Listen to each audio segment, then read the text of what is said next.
안녕하십니까. 학부모 진학코칭 아카데미의 2025학년도 정시 모집 수능 위주 전형 주요 사항에 대해서 안내를 맡게 된 현준영이라고 합니다. 총 6개의 주제로 정시 모집 수능 위주 전형에 대해서 안내해 드리도록 하겠습니다. 먼저 첫 번째로 정시 모집과 수능 학평으로 준비하기라고 하는 주제로 오늘 진행을 할 예정이고요. 두 번째로는 정시 모집과 수능 서류 평가를 반영한다는 것은, 세 번째 시간에는 정시 모집과 수능 과목 선택으로 시작하기, 네 번째 시간에는 11월 14일 이후 무엇을 해야 할까요? 그리고 다섯 번째 시간에는 대학마다 달라지는 내 수능 점수 확인하기, 그리고 마지막으로 원서 접수 전 필수 점검 사항에 대해서 알아보면서 총 6개의 주제로 정시 모집 수능 위주 전형에 대해서 안내를 해드리도록 하겠습니다. 자, 그럼 먼저 이번 시간에는 정시 모집과 수능 학평으로 준비하기라고 하는 주제로 강의를 시작하겠습니다. 일단 정시 모집에 대한 정보, 그리고 수능의 중요성에 대한 부분, 그리고 이 수능을 학평으로, 그리고 EBS 컨텐츠들로 어떻게 효율적으로 준비할 수 있는지에 대해서 간단하게 안내해 드리도록 하겠습니다. 2025학년도 대입에서 수능의 중요성은 다음과 같이 살펴볼 수가 있을 겁니다. 먼저 정시 모집에서는 수능 위주 전형이다 보니까 수능으로 선발하는 학생 수가 상당함을 우리가 살펴볼 수가 있습니다.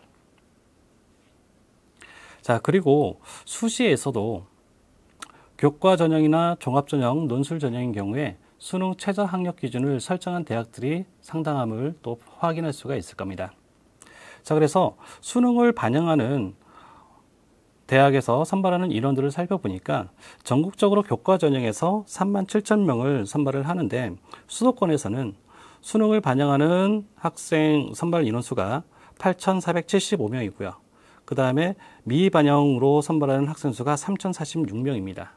다시 말하면 서울권에서는 대부분의 교과 전형에서 수능 최저 학력 기준을 설정해 두었다는 것을 확인할 수가 있을 겁니다. 종합 전형에서도 수능을 반영하는 대학들이 보이고요. 그 다음에 논술 전형에서도 수능을 반영하는 대학들이 굉장히 많음을 확인할 수가 있습니다.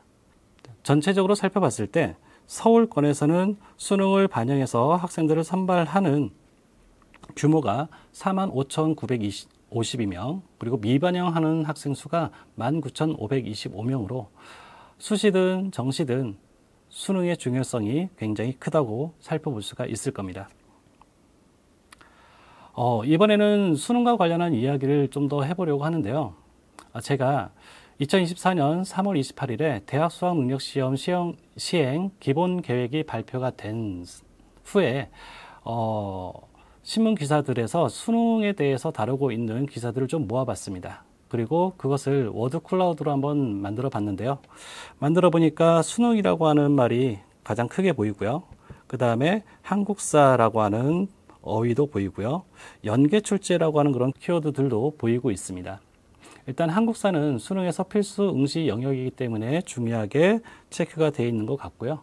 EBS에서 간접 연계로 50%를 출제한다는 것도 아마 수험생들이나 학부모님들 다들 잘 알고 계실 겁니다. 근데 재밌는 건 2024년 6월 모의평가 실시 이후에 한국교육과정평가원에서 채점 결과를 발표한 이후에 신문 기사들을 다시 한번 모아서 워드 클라우드로 만들어 보았습니다. 만들어 보니까 3월 달과는 사뭇 다른 양상으로 나타남을 확인할 수가 있을 겁니다. 일단 먼저 학부모님들 눈에도 의대라고 하는 글자가 굉장히 크게 찍혀 있는 것을 확인할 수 있겠고요. 그다음에 N수생이라고 하는 말도 보이고 있습니다. 그 다음에 변별력이라고 하는 것도 보이고요. 어렵게라고 하는 그런 단어들도 보이고 있습니다. 자, 6월 모의평가가 실시되기 이전에 바로 정부에서 의대 증원에 대한 내용을 확정을 했습니다. 모두 1,497명을 증원하는 것을 골자로 계획을 이제 발표를 했는데요. 그러다 보니까 아무래도 의대 증원에 따라 가지고 상위권의 N수생이 이 수능에 응시할 수 있다는 그런 가능성을 이 신문 기사에서 많이 다루고 있었습니다. 그리고 상위권 학생들이 많이 들어오다 보니까 이 상위권 학생들의 변별을 위해서 수능이 다소 어렵게 출제될 수도 있겠다라고 하는 그런 예측도 나오고 있었습니다. 그래서 이번 수능을 준비하는 학생들은 일단 수능이 전년도와 비슷하게 어렵게 출제될 수 있다는 것을 인지하고 준비하는 것도 좋은 결과를 만들어낼 수 있는 방법이 될 것 같습니다. 자, 아까 얘기 나왔던 그런 이슈들을 다시 한번 짚어보도록 하겠습니다. 일단 의대 모집 인원이 증가했습니다. 그러다 보니까 N수생 비중이 더 많아질 가능성이 생겨나게 되죠. 근데 이 N수생 중에서도 최상위권 N수생이 증가할 가능성이 생기게 됩니다. 그러다 보니까 이 수능 시험을 통해 가지고 최상위권 학생들의 변별이 필요하게 되겠죠. 자, 그래서 2023학년도에 킬러 문항을 배제한다는 그런 정부의 발표에도 불구하고 수험생들이 느끼는 체감 난이도가 상승할 가능성이 있다는 것도 알아두시면 좋을 것 같습니다. 자, 두 번째로 살펴볼 이슈는 문이과 통합형 수능입니다. 자, 국어 영역과 수학 영역 그리고 직업탐구 영역에서 공통과목 플러스 선택과목 체제로 수능을 응시하게 되는데 이때 선택하는 과목에 따라 가지고 유불리 현상이 나타날 수가 있습니다. 예를 들어서 작년 수능 같은 경우에는 수학에서 미적분을 선택해서 만점을 받은 학생이 148점의 표준 점수를 획득을 했고요. 확률과 통계를 선택하고 만점을 받은 학생은 137점의 표준 점수를 획득을 했습니다. 자, 그리고 탐구 과목의 선택에 의해서도 유불리 현상이 발생할 수 있는데요. 사회탐구 영역에서 만점을 받은 학생이 63점이 최고점으로 나타난 과목들이 있었고요. 화학2를 선택한 학생 같은 경우에는 만점자가 표준 점수를 80점으로 획득을 했습니다. 자, 이러한 현상과 맞물려서 문과 침공이나 사탐론과 같은 그런 이슈들과도 연결을 지을 수 있는데요.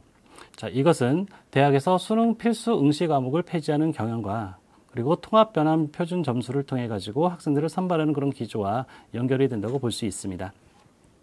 자, 그럼 2024학년도와 2025학년도 정시 관련 대학 입학 전형 시행 계획의 특징에 대해서 한번 비교를 해보도록 하겠습니다. 자, 먼저 2024학년도 내용을 먼저 살펴보겠습니다.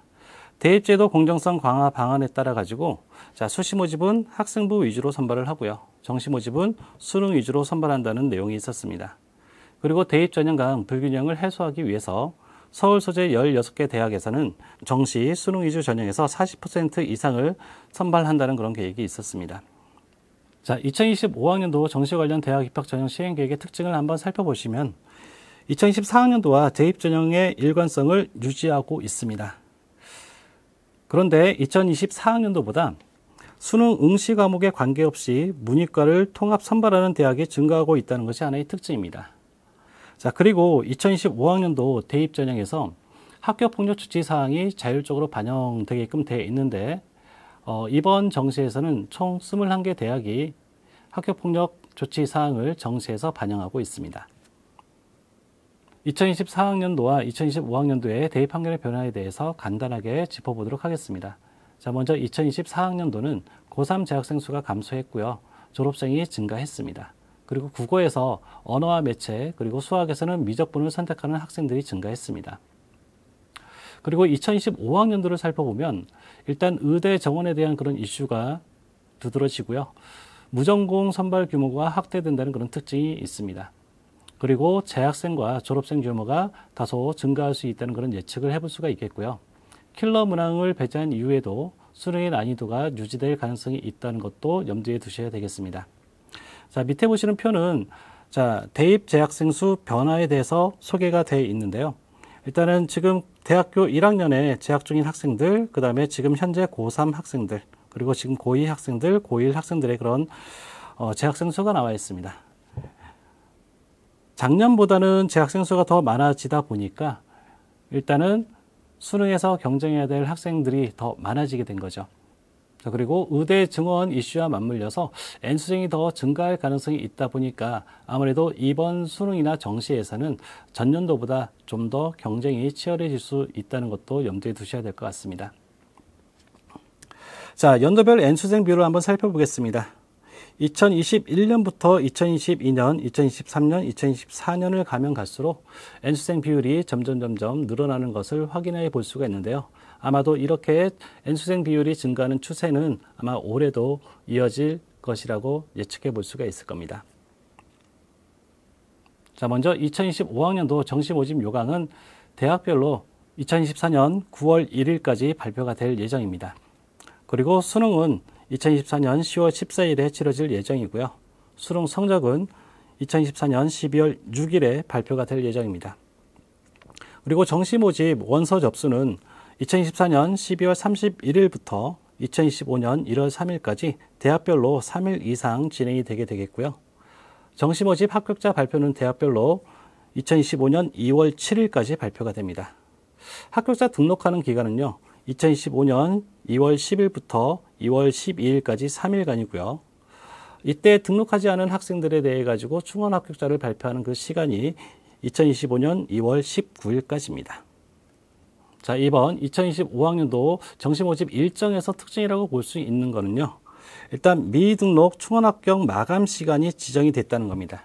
2014학년도에는 충원 합격이 되고 나서 등록하는 그 시간이 2월 21일로 시간은 지정되지 않았는데 2015학년도에는 2월 20일 22시까지라고 시간이 지정이 된 걸 확인할 수가 있을 겁니다.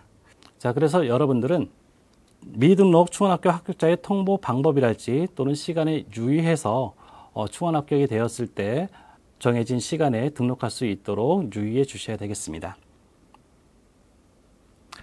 자, 그리고 2025학년도 대입 정시 모집 인원에 대해서 간단하게 살펴보도록 하겠습니다. 일단 2025학년도도 수시에서 모집하는 인원이 상당수를 차지합니다. 정시 모집 인원은 69,453명으로 20.4%를 차지하고 있어요. 자, 근데 이렇게 보면은 정시에서 모집하는 인원이 굉장히 적구나라고 생각할 수도 있겠지만, 지금 옆에 그래프를 한번 보시면은, 자, 2023년부터 2025년까지 주요 15개 대학과 그 다음에 전국 대학의 정시 모집 비율 변화를 소개를 해드리고 있습니다. 자, 2023학년도를 보시면은 40.8%, 2024학년도에 41.3%, 2025학년도에 41.5%. 자, 이렇게 서울에 있는 주요 15개 대학에서는 정시에서 모집하는 인원의 비율이 조금씩 증가하고 있음을 확인할 수가 있을 겁니다. 자, 2025학년도 권역별 정시 모집 인원을 살펴보면 수도권 대학에서는 총 43,000명 이상의 학생들을 선발하고 있고요. 비수도권에서는 27,000명 정도의 학생들을 선발하고 있음을 확인할 수가 있을 겁니다. 자, 그리고 정시 모집은 군별로 모집이 됩니다. 자, 2025학년도 정시 모집 군별 모집 대학 수를 한번 살펴보니, 자, 가군에서는 총 136개 대학, 나군에서는 146개 대학, 그리고 다군에서는 126개 대학이 선발하고 있음을 확인할 수가 있습니다. 네, 대학별로 가군에서만 선발하는 대학도 있고, 가나군에 걸쳐서 선발하는 대학도 있고, 가다군, 나다군 또는 가나다군에서 모두 선발하는 대학도 있음을 확인해 주셔야 되고요. 정시 모집은요, 수시 모집과 달리, 자, 각 군별로 모집 시기에 따라 가지고 한 장만 원서를 쓸 수 있음에도 유의를 해 주셔야 되겠습니다.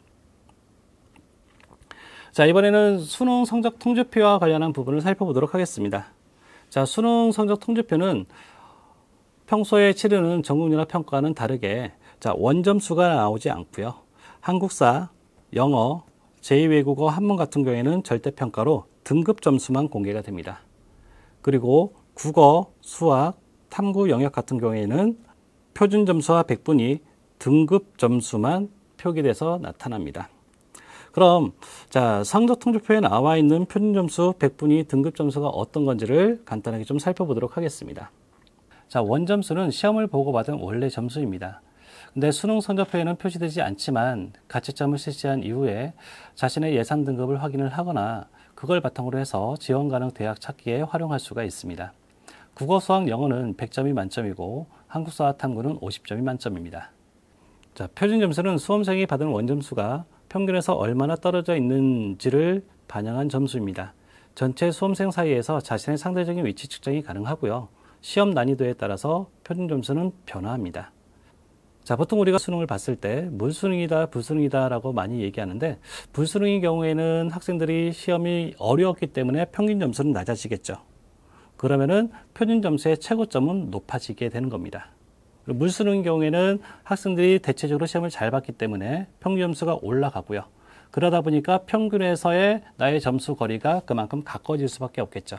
그래서 표준 점수의 최고점은 낮아지게 되는 겁니다. 그리고 백분위 점수는 응시 학생 전체에서 자신보다 낮은 점수를 받은 학생들의 비율을 백분율로 나타낸 점수입니다. 자신의 성적이 전체에서 몇 %에 위치하는지를 알려주는 점수로 백분위 점수는 높을수록 우수한 성적을 나타냅니다. 그리고 등급 점수는 1등급부터 9등급까지로 나뉘는데 표준 점수에 근거해서 수험생을 나눈 점수라고 보시면 됩니다. 1등급은 4%, 2등급은 7%, 3등급은 12%. 자, 이렇게 등급에 따라 가지고 학생들의 비율이 좀 달라지기 때문에 내가 몇 등급을 받았다, 몇 등급을 받았다가 중요하지 않고 여러분들 그리고 이제 학부모님들은 일단 자신의 백분위 점수를 바탕으로 해서 상대적인 위치를 파악하는 데 중점을 두시면 좋을 것 같습니다. 변환표준 점수는 일부 대학에서 선택 과목 간 유불리를 조정하기 위해서 활용하는 점수입니다. 자, 과학탐구나 사회탐구 영역에서 자, 윤리와 사상, 세계사 또는 정치화법, 경제 이렇게 탐구 과목을 선택함에 따라 가지고 표준 점수는 그 과목의 난이도에 따라서 달라질 수 있는데요. 어떤 과목을 선택했느냐에 따라 가지고 달라지는 유불리를 조정하기 위해서 탐구 과목의 백분위를 바탕으로 변환표준 점수를 설정하게 됩니다. 자, 이번에는 학력평가 성적표를 가지고 와봤습니다. 아까 봤던 수능 성적표와는 많이 다르죠. 학력평가 성적표는 수능 성적표와 달리 여러 가지 정보들을 담고 있습니다. 일단 학력평가 성적표를 가지고서는 백분위 점수로 객관적인 자기의 위치를 확인하는 것이 중요합니다. 그리고 얼마나 많은 수험생들이 응시했는지도 확인할 수 있기 때문에 응시 규모도 확인해 보는 것이 좋을 겁니다. 그리고 보충학습이 필요한 문항 번호도 나와 있고요. 그 다음에 영역별, 자, 세부 영역도 제시가 되어 있고 자신의 득점과 전국 단위의 평균도 제시가 되어 있습니다. 자, 그러다 보니까 부족한 영역이 무엇인지를 확인할 수 있는 중요한 수단이 될 수가 있습니다. 자, 그리고 기타 참고 자료를 보시면 과목별 조합에 따라 가지고 백분위 점수가 나타납니다. 그래서 자, 이걸 통해 가지고 전국 등수를 예측할 수도 있고요. 자신에게 유리한 조합을 파악하는 데도 도움이 될 수 있습니다. 그리고 여러분들은 일단 수능에서 좋은 점수를 받기 위해서 일단 모의고사를 보면서 여러분들이 부족한 부분들을 찾아가고 어떤 부분에서 실수가 나타난지를 정확하게 파악하는 것이 중요한데요. 자, 문항별 정오답, 그 다음에 정답률 정보를 활용하면서 오답 유형으로 여러분들의 학습 방법을 조정하는 것도 중요한 학습 방법 중에 하나입니다. 자, 예를 들어서 자, 지금 여기 보시면은 A라고 표시된 부분도 있고 C라고 표시된 부분도 있고 그 다음에 E라고 표시된 부분들도 있습니다. 근데 A와 B, C, D, E 이거는 전부 다 정답률을 나타내는 겁니다. A는 80% 이상, 그 다음에 E는 20% 이하의 정답률을 가지고 있는 문항이라고 보시면 됩니다. 그럼 내가 어떠한 문항을 틀렸는지 거기에 따른 정답률을 확인을 하면서 내가 쉬운 문항을 틀리는지 또는 어려운 문항을 틀리는지를 확인할 수가 있고요. 어려운 문항을 좀 맞추고 있는데 쉬운 문항을 틀리고 있다면 내가 문제를 푸는 와중에 실수를 많이 하는 유형이라고 생각할 수가 있을 겁니다. 그리고 문항별로 뒷부분에 있는 문제들을 좀 많이 틀리고 있다라고 이제 보이시면은요. 내가 시험 시간에서 시간이 부족하지 않은지, 그러니까 시험 시간을 운영하는 능력을 점검하는데 이러한 정보들을 활용할 수가 있을 겁니다. 일단 1, 2학년인 경우에는요. 이런 문항별 분석을 통해서 자신의 원점수를 높이는 데 힘써 주시면 좋을 것 같습니다. 자, 그리고 모의고사를 보고 나서 문제들을 그냥 놔두지 말고요. 각 문항별로 오답 정리를 해두는 것도 굉장히 좋은 방법 중에 하나입니다. 자, 이렇게 맞은 문항, 틀린 문항을 따로 체크하지 말고요. 모든 문항에 대해 가지고 정답의 근거들을 하나하나씩 파악하면서 꼼꼼히 작성하면서 내가 이 문제를 찍어서 맞췄는지 아니면 정확하게 인지하면서 이해하면서 풀었는지를 확인하는 과정을 밟아갈 필요가 있습니다. 문제를 다시 한번 보면서 자기가 모르는 개념은 없는지 확인하는 과정이 필요하고요. 그때 모르는 개념이 있다면 포스트잇이나 빈칸을 통해 가지고 필요한 부분들을 메모하면서 다시 한번 해당 개념에 대해서 익히는 시간들을 마련하는 것도 좋은 학습 방법 중에 하나입니다. 그리고 틀린 문제가 있다면 내가 왜 틀렸는지 그 이유도 한번 분석해 보는 것도 다음에 같은 실수를 예방하는 좋은 방법이 될 것 같습니다. 자, 이번에는 EBS-I를 통해 가지고 부족한 영역에 대해서, 부족한 단원에 대해서 어떻게 학습하면 효율적일지에 대해서 안내를 해드리도록 하겠습니다. 자, EBS I 홈페이지에 들어가시면 요 옆에 AI 맞춤 학습이라고 하는 게 보일 겁니다. 자, 이거를 클릭을 해 보시면요. 자, 이런 식으로 AI 문제 추천, 뭐 수업 맵, 뭐 시험지 만들기 등등이 이제 나오게 되는데, 여러분들은 시험지 만들기를 클릭을 해 주시고요. 그런 다음에 여기에서 단원명, 작품명을 검색을 해 주시면 좋을 것 같습니다. 모의고사에서 틀린 문제가 어떠한 단원에 해당하는지를 살펴보시고요. 그 단원을 여기다가 이제 검색을 해 봅니다. 자, 그렇게 검색을 했을 때 저는 이제 수학 영역에서 함수라고 하는 걸 이제 검색을 해 봤는데요. 검색을 하니까 이렇게 함수와 관련한 수학 단원이 이렇게 제시가 됩니다. 나는 이 중에서 합성 함수에 대해 가지고 개념을 잘 이해를 못했고 그와 관련된 문제를 틀렸다라고 한다면, 자, 여기에서 합성 함수를 체크를 하고요. 문제 검색을 한번 해보시기 바랍니다. 그리고 기간에서 저는 2009년부터 2024년까지 문제수는 한 45문제 정도를 이제 검색을 해보겠다. 그리고 이 합성함수에 대해서 EBS 교재와 그 다음에 수능 기출문제 등을 토대로 해가지고 모든 문제를 검색을 해보겠다라고 해서 검색을 이제 눌러보시면 문제가 이렇게 쭉 나오게 되고요. 해당 문제를 EBS I 홈페이지를 통해 가지고 문제를 풀어볼 수도 있고요. 그 다음에 정답을 체크해 볼 수도 있고요. 거기에 대해서 틀렸다라고 한다면 바로 이 문제에 대해서 해설 강의를 들을 수도 있고 해설지를 바라볼 수도 있습니다. 자, 이렇게 여러분들이 모의고사를 통해 가지고 틀렸던 문제들, 해당 단원들에 대해 가지고 하나씩 점검하는 그런 시간들을 마련해 나간다면 여러분들이 수능이 얼마 남지 않은 상황에서 여러분들이 부족한 지점들을 채워나갈 수 있는데 효율적인 방법이 될 수도 있을 겁니다. 자, 그리고 교육과정 평가원의 대학수학능력시험 수험 자료를 활용하는 것도 하나의 방법입니다. 교육과정 평가원 대학수학능력시험 사이트에 들어가 보시면은 자료마당에 수험 자료를 클릭해 보시면 대학수학능력시험 학습방법 안내, 대학수학능력시험 이렇게 준비하세요. 대학수학능력시험 Q&A 자료집과 같은 자료들이 올라가 있습니다. 자, 그 중에서 학습방법 안내를 제가 이제 한번 살펴보는데요. 여기에서 살펴보니까 EBS 연계가 50% 간접 연계로 이루어진다고 하는데 어떠한 유형으로 연계가 이루어지는지 소개가 되어 있고요. 그리고 연계 예시 문항이 소개가 되어 있기 때문에 여러분들이 EBS 교재를 가지고서 수능을 준비하고 대비하는 데 있어 가지고 그 방향성을 짚는 데 도움이 될 수 있을 만한 자료입니다. 자, 근데 이런 책들을 바로 수능을 앞두고 있는데 살펴보는 건 약간 좀 부담이 될 수가 있겠죠. 그래서 좀 더 쉬운 방법으로 EBS I에서 자, 모의고사 메뉴를 클릭을 해봅니다. 클릭을 하면 요 옆에 자, 나의 성적 분석, 모의고사 오답 노트 등등 이제 나오게 되는데요. 이 중에서 연계 내역 분석을 한번 클릭을 해보시기 바랍니다. 자, 저는 2024학년도 대학수학능력시험 연계 내역 분석을 클릭을 해봤는데요.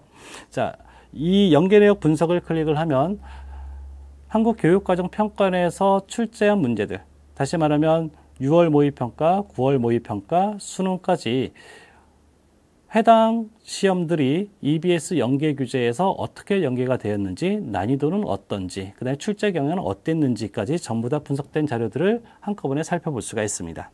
그래서 이렇게 연계 내역 분석을 눌러보니까 일단 1교시 국어 영역을 클릭을 했을 때 출제 경향도 나오고요. 영역별 대표 문항도 나오고요. 영역별 평가의 특징도 나오고요. 난이도도 소개가 되고요. 연계된 문항도 전부 다 소개가 되고 있습니다. 그래서 시간이 좀 부족하다라고 하는 친구들은 EBS I에서 연계 내역 분석을 활용하면서 수능을 대비하는 그런 시간들을 만들어 나갔으면 좋겠습니다. 자, 지금까지 정시 모집과 수능 합평으로 준비하기에 대해서 살펴봤습니다. 다음 시간에는 정시 모집과 수능 서류 평가를 반영한다는 것은 이라고 하는 주제로 찾아뵙도록 하겠습니다. 감사합니다.